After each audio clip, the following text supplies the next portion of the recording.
ভাই, আপনি যে শরবতটা খাচ্ছেন আপনি কি জানেন এটা লাশের বরফ দিয়ে তৈরি হচ্ছে? না, আসলে আমি জানতাম না। কিছু কিছু ব্যবসায়ী আছে যে ওরা আসলে মনে করে যে মানে আমি বিক্রি করে টাকা ইনকাম করতে পারলেই হয়। ওনার এটা আইডিয়াও মাথার ভিতরে নাই যে আমাদেরকে কি খাওয়াচ্ছে।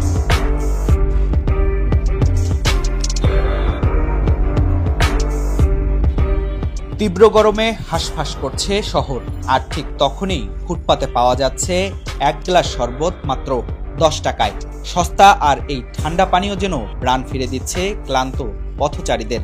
কিন্তু শরীর জুড়ানো এই শরবতের আড়ালে লুকিয়ে আছে ভয়ঙ্কর এক মৃত্যুর ফাঁদ।